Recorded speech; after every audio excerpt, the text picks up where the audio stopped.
And welcome back, everyone. Again, that breaking news, the Rochester City School District will go fully remote for its reopening this fall. It's a departure from the plan that they unveiled just last week. Joining us now is the president of the Rochester Teachers Association, Adam Urbanski. Welcome. We want to make clear, Adam, that we have not heard directly from the school district about this. They only would confirm that they're going to have a news conference about this tomorrow, but it is happening now. This is a fully remote plan. What changed in the past week that they would change the mind? Mr. Urbanski, can you hear me? Oh, I'm sorry. I can barely hear you. Oh, okay. What has changed is that the superintendent of Rochester City School District proved that she has an open mind to doing the right thing by our students.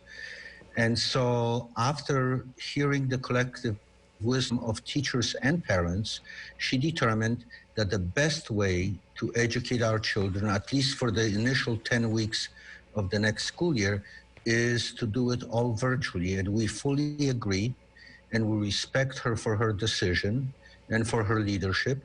And we are determined to provide a good education for all our students while also keeping them safe, the educators safe, and also the families of our students and our educators safe. All right, so there are some 3,300 students in the district, some 29,000 students and some 3,300 teachers.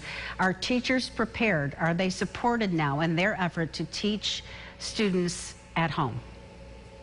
Well, you know, they are, to the extent that it's possible, and we have part of the agreement between us and the Rochester City School District is that the first several days of the next school year will be dedicated purely to professional development and learning by teachers on how to fortify remote teaching and learning, and how to develop the kinds of additional skills and protocols that will actually assure parents that their children will not only be safe, but will be well educated as well. And I'm confident that this will happen in our city schools.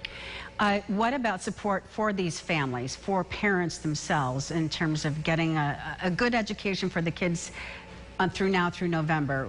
Do you believe that parents are going to need extra support from this community, and what can the community do?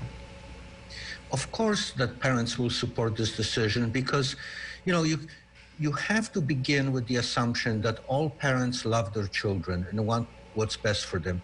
For the last 6 months or so, they've been stopping their kids, preventing their kids from even having play dates. Why would they want to expose them to be 5 or 6 hours in an indoor space that is not always well ventilated, where they can catch the very serious disease, and they can either get ill or bring the illness back to their families?